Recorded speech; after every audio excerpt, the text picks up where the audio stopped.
Assalomu alaykum YouTube kuzatuvchilari. Bugun xudo xolasa Vakako Picopressoni o'zbek tilida obzor qilamiz.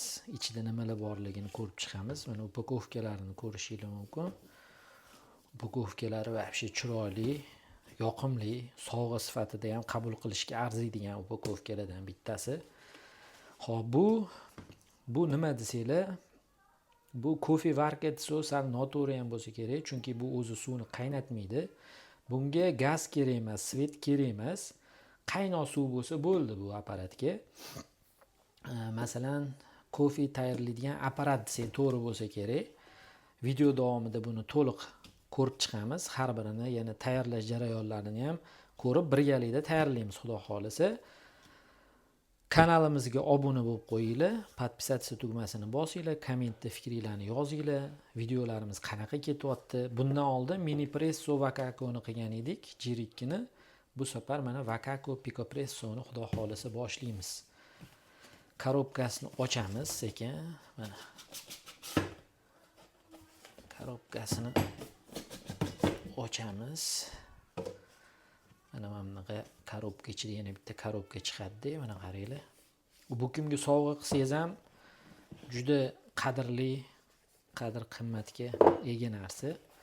Ichida mana bunaqa narsasi, ko'rinishi mana shunaqa bo'ladi. Mana dokumentlari, pasport dokumenti, qo'llanmalari yozilgan, qanaqa foydalanasiz, nima qilasiz degan. Bu bizning asosiy qurilmamiz. Asosiy kofeni mana shu apparatda tayyorlaymiz. Xo'p, keyin chexoli, g'ilofi deymiz mana. Hozir bir ko'rib chiqamiz. Uni chetroq olib qo'ysak, tak.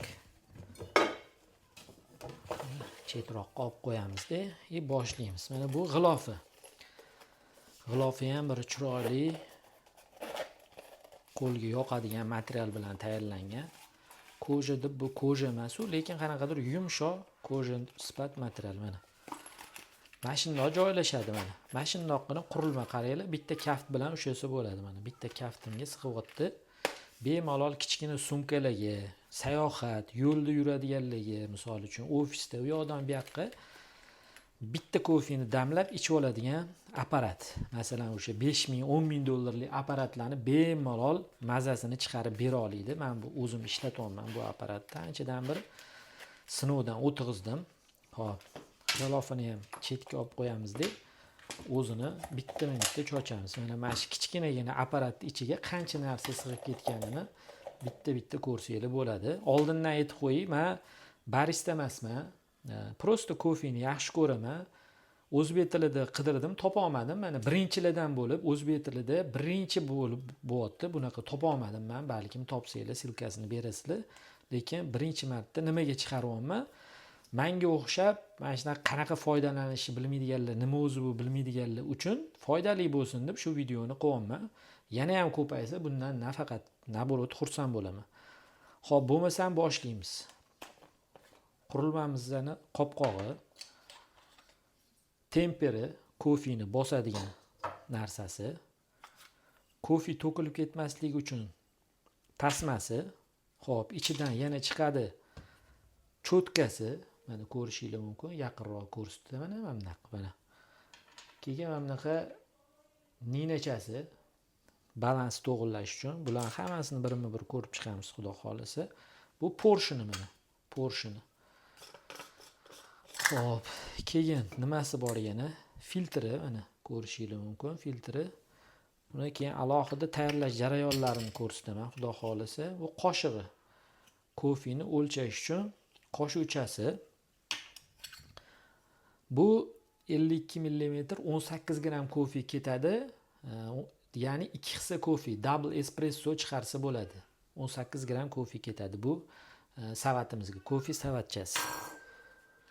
Rezinkalari zashitasi uchun bundoq qo'yib qo'ysanglar, suv oqmasligi uchun rezinkasi. Mana bu narsasi nima desanglar, mana bu narsasi basketini qo'yganda, kofe tushayotganda mana bu joydan tushadi-yu, mana bu rezinkani qo'yib qo'ysa bitta uzun tochka bo'lib oqadi. Men buni ishlatmayman. Chetga olib qo'yamiz. Tak, hozircha bizga kerak bo'lmaydi, tayyorlash jarayonida kerak bo'ladi. Xo'p, endi mana ko'rishingiz mumkin. Mana nimalari borligini birin-ketin taxliymanda hozir. Temper, filtr.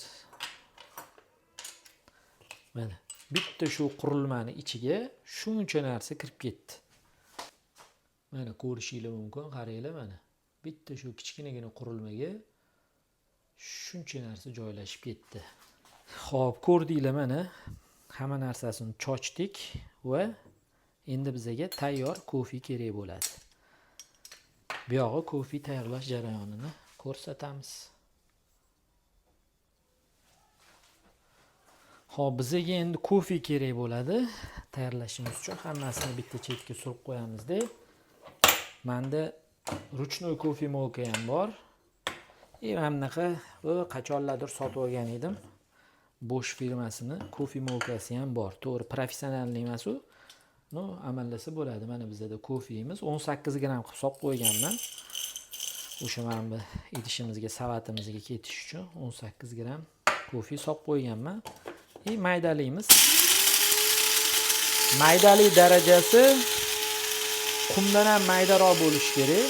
Juda mayda. Endi qanaqa desa bo'ladi? Qum bo'lishi kerak, qum. Qo'lingizga bundoq tez yopishmaydigan holatda bo'lishi kerak. Hozir maydalab bo'lgandan keyin ko'rsataman qanaqa bo'lishi kerakligini. Bo'ldi, xudo xolisa. Mana agar ichi ko'rinayotgan bo'lsa, mana shunaqa darajada bo'lishi kerak maydaligi. Xo'p, endi buni nima qilamiz? Buni haligi idishimiz bor edi-ku bizani. 18 gramli mana bu idishni olamiz. Mana savatini, kofe savatini olamiz. To'kilib ketmasligi uchun bu tasmasini qo'yamiz. Mana o'rnatdik, ko'rib olinglar yaxshilab. Uzunroq bo'lsa ham ko'rib olsanglar, bemalol o'zingizlar ertaga tayyorlashingiz ham mumkin bo'ladi. Mana, ya'ni savati ustiga qo'ydik tasmasini. Kofeni solamiz. Kofeni solamiz. Sal qorong'ilik qilyapti-da yana qamiz. Cho'ti. Xo'p.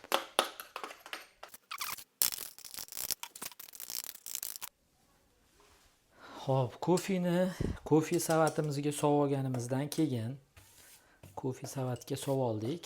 Bizga kerak bo'lmaydi, sal chetroq olib qo'yamiz. Mana haligi ninachani olamiz. Mana bu kofe nimamiz. Buni balans to'g'rilaymiz mana bunaqa nina yordamida. Masalan, yirik maydalanib qolgan bo'lsa, mana qilsam tushunarliroq bo'ladi. Mana yirik maydalanib qolgan.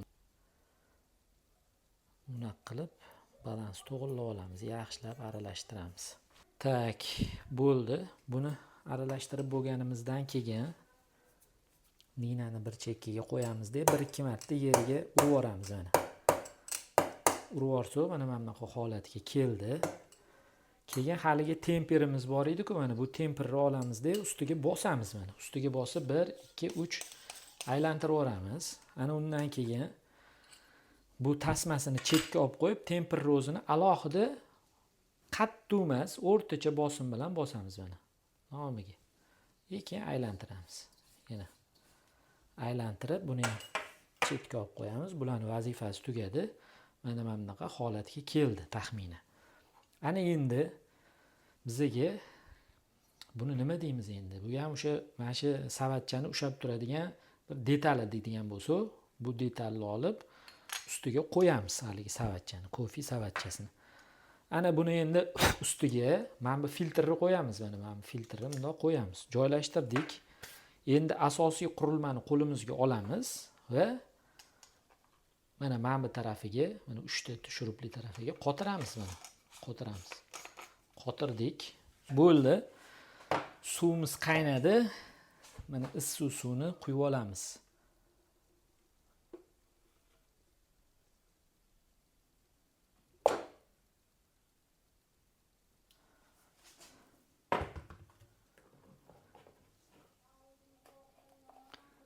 Suvni quyamiz va qopqog'ini yopamiz. Quyib olganimizdan keyin mana quyib oldik. Kofelarni joylab oldik, qopqog'ini yopib oldik. Stakanni qo'yamiz. 10 marta bosamiz. 1, 2, 3, 4, 5, 6, 7, 8, 9, 10. Porshonni 10 marta bosib 10 sekund kutamiz. Tepadagi suv pastga o'tib olishi kerak. 10 sekund o'tdi. Mana boshladik endi.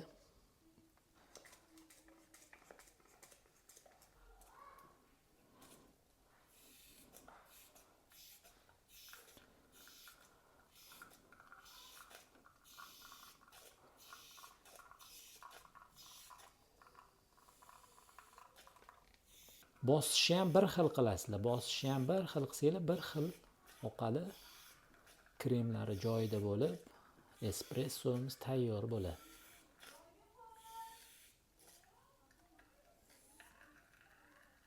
Tayyor. Videomiz yoqqan bo'lsa, like bosib, podpisatsiya qilib qo'ysanglar, bundan keyin yana ham zo'r videolarni olishga harakat qilamiz. Asosiy bu qurilmaning vazifasi o'sha sayohatda, tolada, poxodlarga chiqqanda ishlatiladi. Mana, lekin har qatdan zo'r chiqdi anaqasi mana. Endi olib bemalol har qatta zo'r.